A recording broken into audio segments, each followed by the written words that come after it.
I can't stand the Tom Brady Bill Belichick dynasty. Talking about that era of New England Patriots football just annoys me. Also, why doesn't anyone talk about how great the 2012 Patriots were?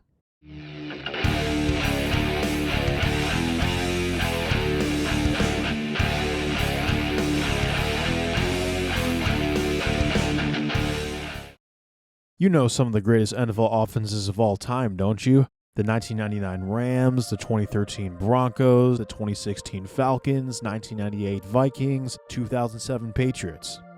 The Patriots of the 21st century have so many all-time great seasons that it's hard to keep track of them all. Yet there's two Pats teams in the top 5 all-time in scoring, the 2007 team and the 2012 Pats. That's right, the 2012 Patriots are a top 5 scoring team in NFL history. They have one less point than the 2011 Packers and more points than the 98 Vikings, 84 Dolphins, 2016 Falcons, 2004 Colts, 2010 Patriots, and all 3 of the greatest show on turf Rams teams. Speaking of which, with their 2012 season, the Patriots became the first team since the 1999 to 2001 Rams to put up 3 consecutive seasons with 500-plus points scored. And not only were they the league's best scoring team, they were the best scoring team by a mile, scoring 76 more points than the second-place Broncos. At the time, they were 3rd in scoring all time behind the 2007 Patriots and the 2011 Packers, so consider that they're still 5th all time, and it's all the more impressive. The Patriots offense was thirsty for some points, and they quenched that thirst with some talent juice. The talent on the Patriots offense wasn't always healthy, but they were beyond loaded. To start off, they had a breakout season from quarterback Tom Brady, his 11th breakout season. Brady had the lowest interception percentage in the league that year and was 3rd place in voting for Offensive Player of the Year. As one might expect, Brady had a ton of skill player talent surrounding him. In his last season in New England, Wes Welker, one of the NFL's greatest slot receivers, put up another insane season with over 1,300 receiving yards and 6 touchdowns. Brandon Lloyd had a solid year himself with over 900 receiving yards in his only healthy season in New England. Julian Edelman, less known at the time, was beginning to form a great connection with Brady before injuries shortened his campaign. And of course, the Patriots love tight ends. Rob Gronkowski, despite only playing in 11 games, was once again outstanding. Plus, Brady was also throwing to outstanding tight end Aaron Hernandez.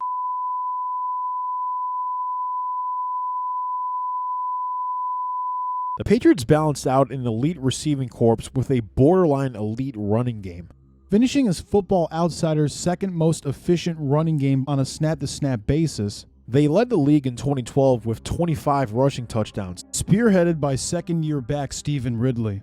Believe it or not, he punched the ball in for 12 times.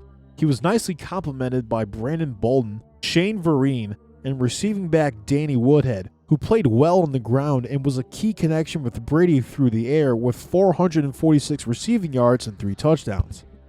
Combine that with an offensive line that made Brady one of the least sacked QBs of the season, and this was an offense rich with talent. This is also a team tied for 8th all-time in touchdowns scored. It's safe to say they easily led that area in 2012. And when it came to producing first downs, the Patriots' offense was downright historic. They set the NFL record for first downs in a single season with 444 of them. Not even the 2013 Broncos, the highest scoring offense in NFL history, reached that mark. Even more astounding is that it's more than Brady's 3 MVP seasons in 2007, 2010, and 2017. And even with the regular season now accounting for 17 games instead of 16, it's still the NFL record. The season wasn't always pretty, and New England was 1-3 against teams from the NFC West on the year. They were 3-3 to start the season, losing those 3 games by a combined 4 points. They also managed to barely scoot by the Jets in Week 7 using overtime, but once Week 8 rolled, they crushed the competition, starting with a 45-7 beatdown of the Rams. Their overall differential of plus 226 is the 21st highest ever, 10th highest of any team post-merger, and 4th highest of any team in the 21st century. But let's get back to scoring for a sec, because the Patriots are inside the top 10 for points scored in the fourth quarter in the 16-game era.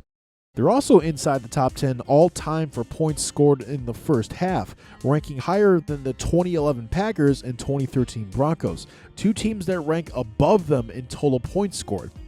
Their defense couldn't quite compare to the offense in efficiency and gave up a ton of yards, but they made up for it, with their 41 takeaways just barely ranking second. They also had the league's best turnover margin at plus 25, which also ranks 11th all-time, and 5th post-merger. Holy shit, man. So why don't people talk about them as much? I've got a few theories. First, Aaron Hearn. Second, let's take a look at what the other top 10 all-time offenses had that the 2012 Patriots did not. The 2013 Broncos, 2007 Patriots, 2018 Chiefs, 2011 Packers, 1998 Vikings, 2011 Saints, 1983 Commanders, 2016 Falcons, and 2000 Rams. All of these teams either had an MVP winner, Offensive Player of the Year winner, or first-team All-Pro member at QB. Yes, that even includes the 2011 Saints, who boasted Offensive Player of the Year Drew Brees, even though Aaron Rodgers won MVP that year. That also includes Randall Cunningham in 1998. Although he didn't win MVP or Offensive Player of the Year, he was a member of the first-team All-Pro at QB. The 2012 Patriots are the only top 10 scoring team to not boast an MVP, Offensive Player of the Year, or first-team All-Pro QB.